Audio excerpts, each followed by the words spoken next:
ऐतिहासिक पहचान, तेलंगाना क्षेत्र का अपना ऐतिहासिक सांस्कृतिक पहचान है।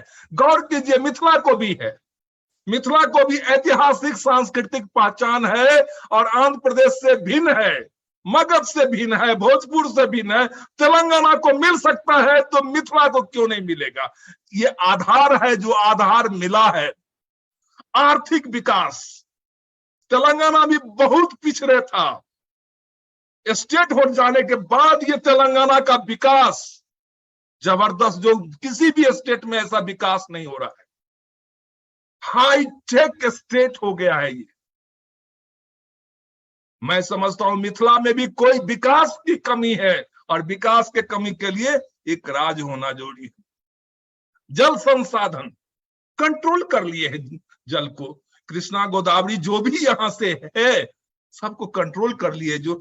और मिथिला में सूखा भी है, मिथिला में बाढ़ भी है, हम कहीं नहीं है।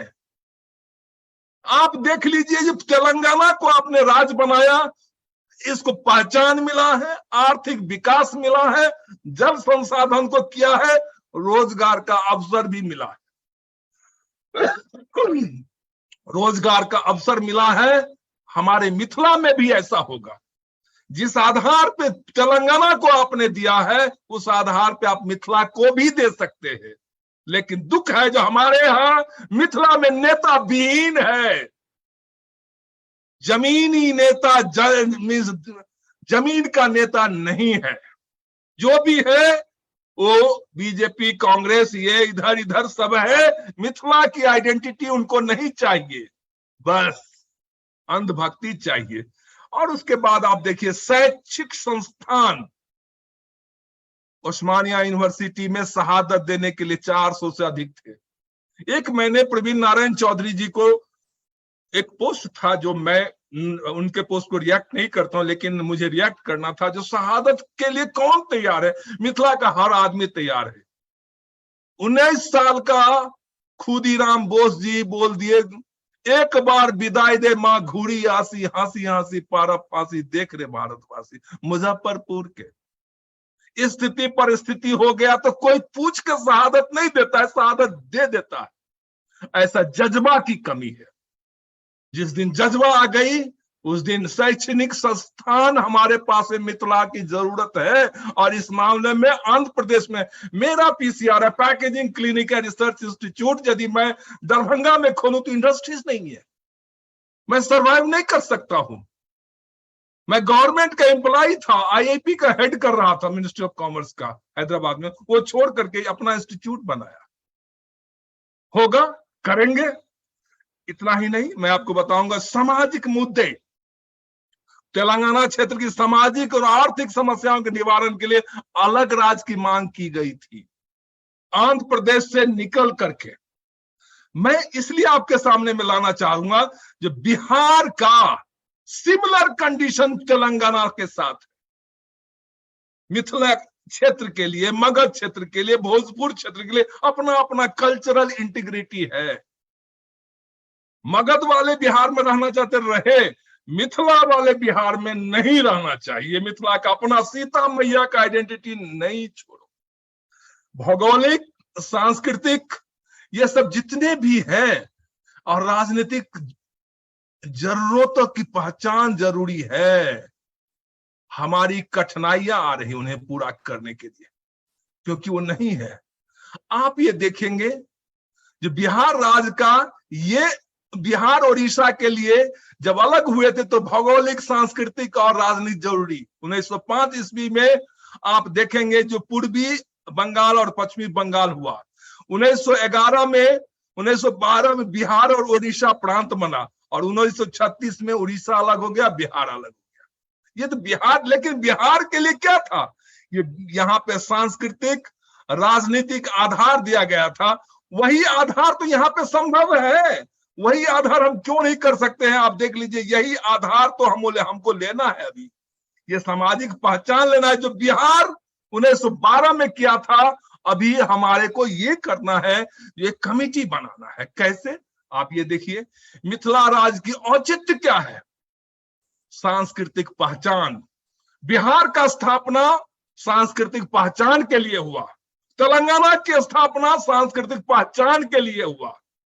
तेलंगाना का पहचान आंध्र प्रदेश का भाषाई पहचान के लिए हुआ, आर्थिक विकास के लिए हुआ, प्रशासनिक सुधार के लिए हुआ है, सामाजिक समानता के लिए हुआ है। तो साहब जब आप उनको दे सकते, बिहार को दे सकते, तो मिथिला को दे सकते, तेलंगाना को आप दे सकते, तो ये इनको क्यों नहीं दे सकते? क्योंकि इसके पीछे कमी हमारे में है।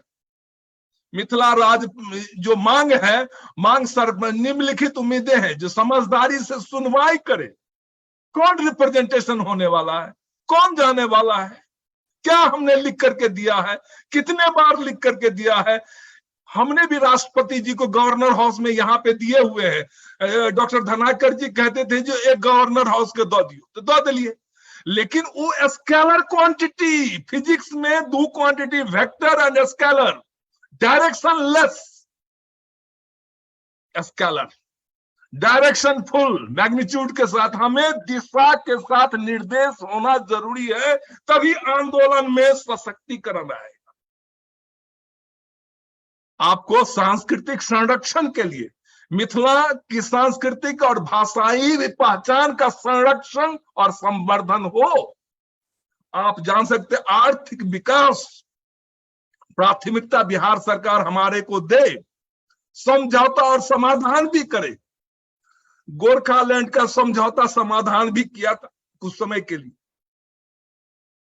ठीक है, उसके लिए अलग अलग कहानी है, अलग अलग ये हो सकता है, भाषा मांग, ये सब चीज जितने भी सामाजिक जुड़ाव, मैं ये बताना चाहूंगा। जो ये अभी मैंने एक न्यूज़पेपर मैंने देखा था, प्रवीण नारायण चौधरी जी ने सर्कुलेट किया था और मुझे भी एक प्रेस रिलीज दिए थे, जिसमें ये दिया हुआ जो पृथक मिथिला राज्य के लिए 86 संगठनों ने संयुक्त मोर्चा बनाना निर्णय लिया है। ये वेरी पॉजिटिव स्टेप है। कुछ तो हो रहा है, शांत से अच्छा है जो कुछ होना जरूरी है। हम जिंदा हैं तो उसका एहसास होना जरूरी है।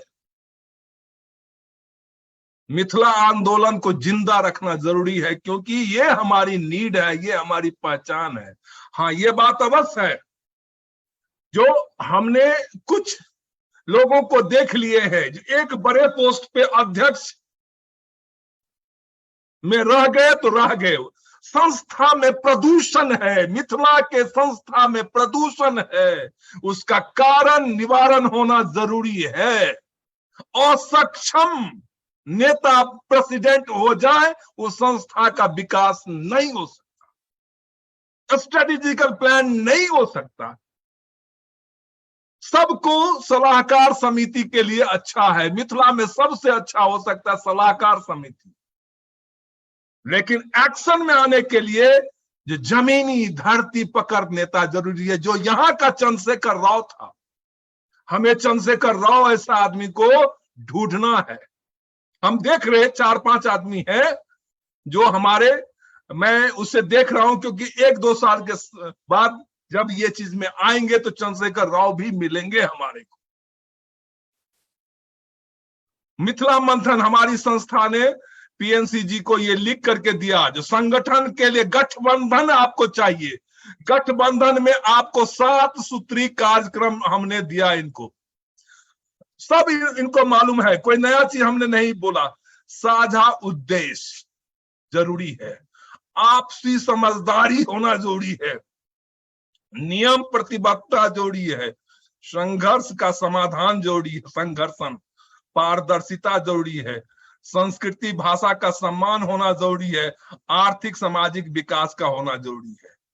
ये नियमावली आप तय कर सकते हैं, लेकिन गुटबंदी हो गया, गुटबंदी हो, मैं देख रहा हूं गुटबंदी है।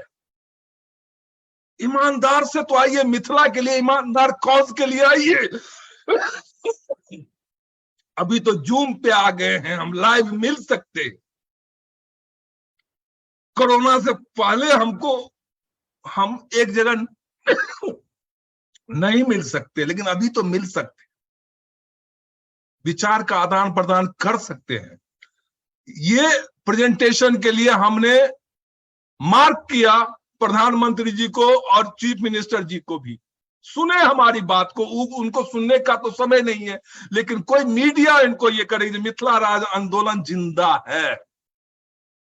ये हमारे गठबंधन जो आपका 86 संयुक्त मोर्चा बना है, यदि साझा उद्देश्य प्रेसिडेंट के लिए आदमी, यदि कोई आदमी प्रेसिडेंट के लिए भूखे हैं, वो नहीं कर सकते हैं।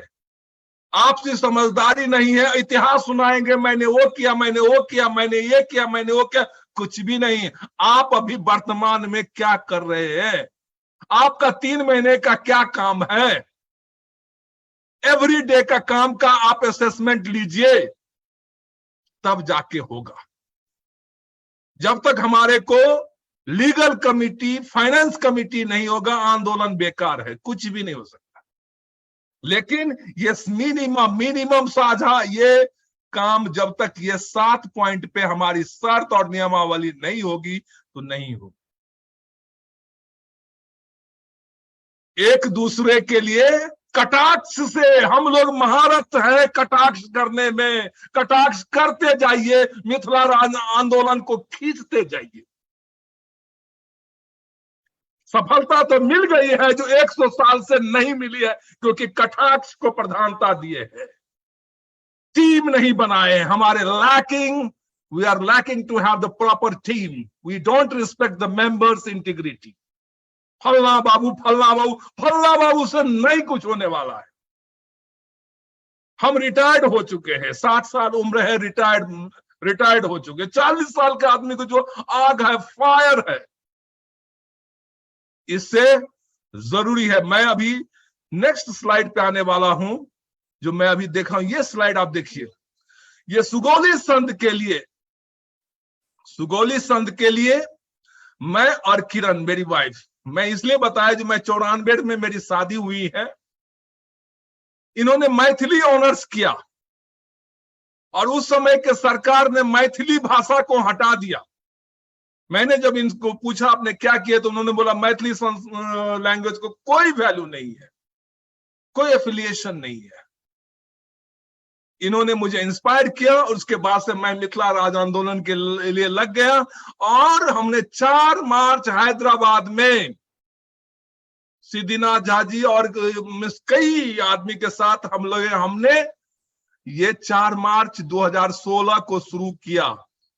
धरना स्थल है ये तेलंगाना का, वहां पे बैठ करके जय मिथिला, जय जय मिथिला। एक दिन को उपवास किया और उपवास के लिए आह्वान करते हैं। मैं बताना चाहता हूं, मैं जय मिथिला, जय जय मिथिला क्यों बोलता हूं। जब डॉक्टर धनाकर ठाकुर जी यात्रा पे थे 2007 या 8 में, इनको हमने बोला ये आप नारा लगाइए, आप जय मिथिला जय मैथिली कहिएगा तो भोजपुरी बोलने वाला आदमी, आपको बज्जिका बोलने वाला आदमी जय मैथिली नहीं कहेगा। हिंदी बोलने वाला आदमी, उर्दू मिस बोलने वाले मैथिल, वो नहीं बोलेगा।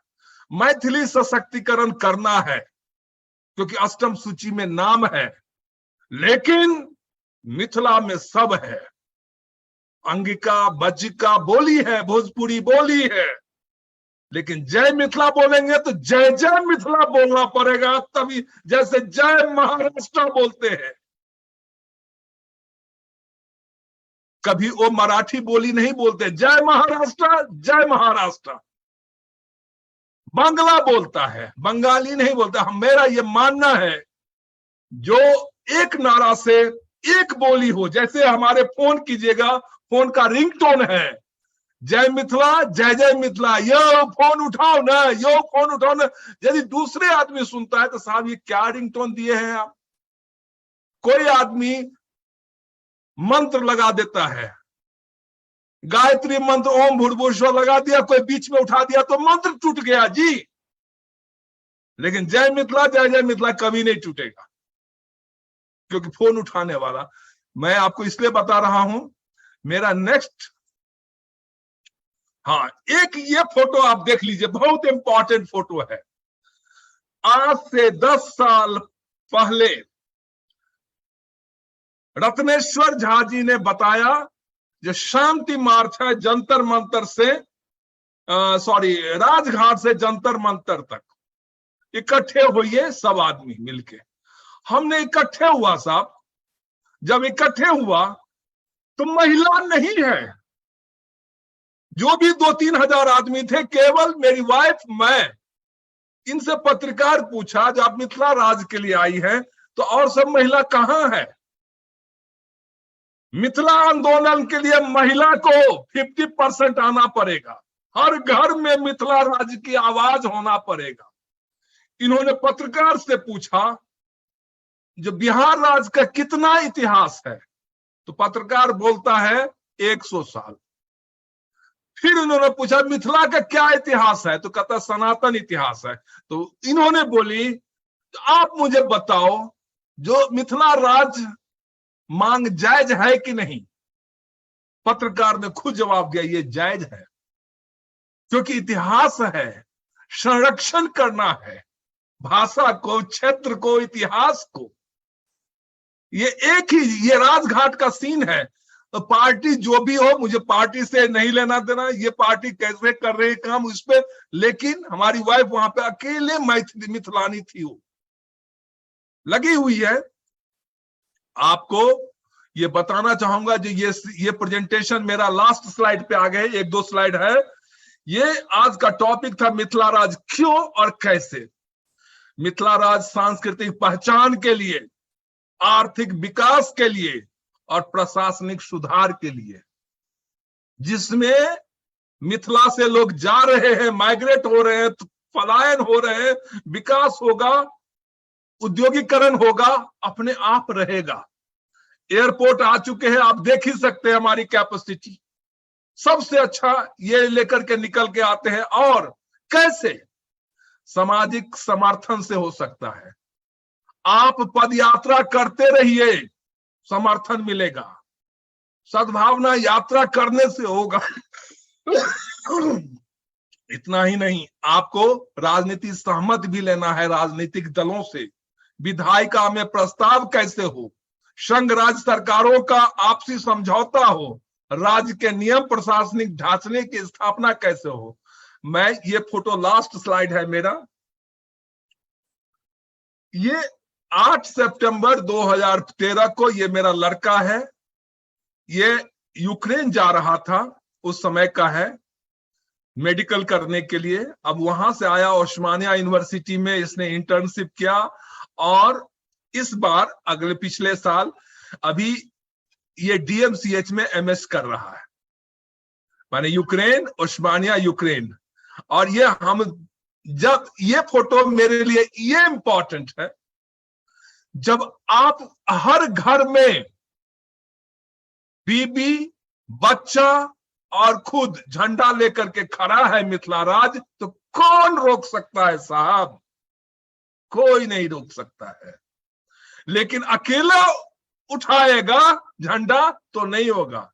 परिवार में सबसे फर्स्ट, परिवार का हर आदमी का ये हो मिथिला राज होना चाहिए, इसलिए झंडा उठाया है।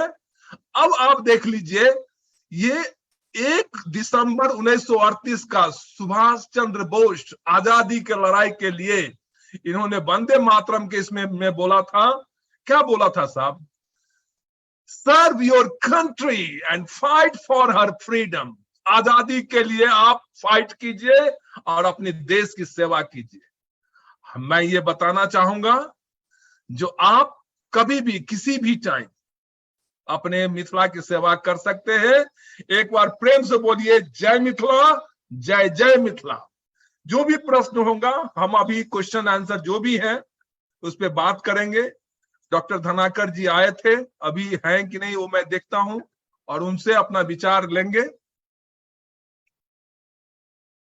और ये चीज देखेंगे। हाँ सर,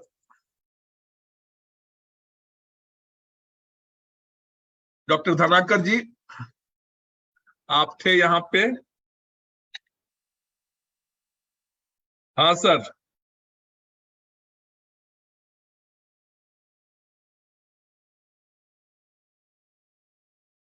जी सर। वीडियो ऑन कॉलियो सर।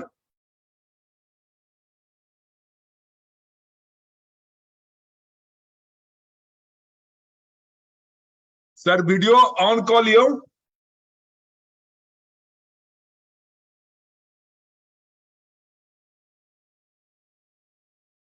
Sir video on कॉलियो।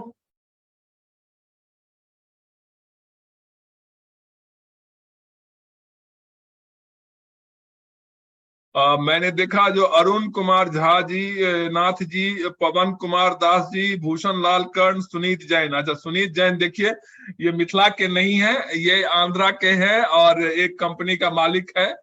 इनका भी मानना है कि मिथिला राज होना चाहिए। भूषण लाल कर्ण जी जो छत्तीसगढ़ के हैं, और पवन कुमार दास जी जो प्रिंसिपल हैं चतरा के, और अरुण कुमार जी सहरसा के हैं।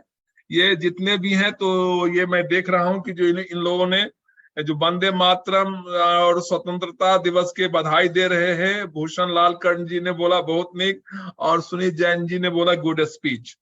सर ये दर्द है मिथिला की। अभी धनाकर ठाकुर जी अभी यहाँ पे आए थे, रहे हैं, और हम चाहेंगे कि जो ये अपनी आवाज को जो है सो आए। नहीं तो मैं अभी ये बंद करता हूं, और जो भी क्वेश्चन होगा तो हमसे कीजिएगा, अच्छा रहेगा, ये अपने आप को देखेंगे। लेकिन मैं ये बताना चाहूंगा लास्ट में, और लास्ट में इसलिए बताना चाहूंगा, जो मेरे गुरुदेव हैं मंगरौनी के, और उनका नाम है, हम लोग श्री 1008 बोलते हैं, शारदानंद झा जी। उनसे मैं प्रेरित होकर के हमेशा कोई कार्य करता हूं। उनका ऐसा मानना है, जब उन्होंने मेरे से पूछा जो मिथिला राज आप बहुत करते हैं, मिथिला का गहवर कतऽ अछि, गहवर मतलब गोसाई घर कतऽ छै, हमरा नहीं पता छै, लेकिन वो कहलखिन जे मिथिला बाम स्कंदे च कतौ कल्याण में लिखल देखने रहथिन गुरुदेव। और उनका ये शंका छन कि जे शायद कात्यायनी मंदिर धमारा घाट लंग छै सहरसा में, जतऽ भगवती के हाथ के पूजा होइ छै। ओतऽ जेबै और ओतऽ यज्ञ करबै, आ यज्ञ के एकेटा रहते, मिथिला राज आवाहन के यज्ञ करबै, मिथिला नाम पर यज्ञ करबै। ओइसँ ऊर्जा हेतै, आ ओहि ऊर्जा से मिथिला राज के जे छै से बहुत एक दिशा निर्देश हेतै, जे मिथिला के अपन पहचान कतऽ बनतै, केना बनतै, कोन रूपे बनतै। ओहि के लेल प्रणाम गुरुदेव। अहाँ के जे हमरा सबके प्रेरणा भेटलैए अहाँ के वाणी से, केना हेतै वो तो अहाँ बतेबै, लेकिन वो करबै जरूर। समर्थ मैथिल, सशक्त मिथिला, जय मिथिला, जय जय मिथिला। ई प्रेजेंटेशन हमेशा रहत, और जखन जे रहते क्वेश्चन हम ओहि पर हमेशा जे छै से अपन विचार रखैत रहबै। धन्यवाद। और कोनो क्वेश्चन हेतै तऽ कह सकै छी। ठीक छै, धन्यवाद।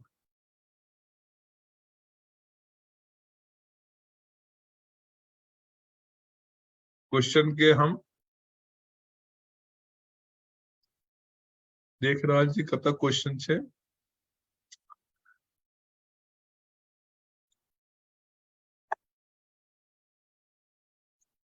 आरो कोनो क्वेश्चन होय तऽ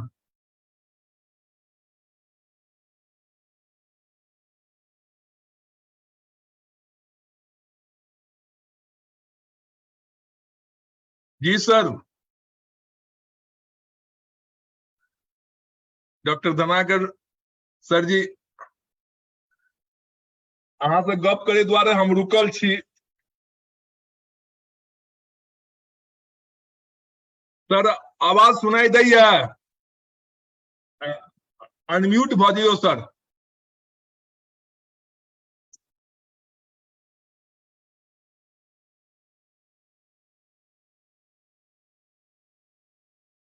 सर अनम्यूट भ जइयो।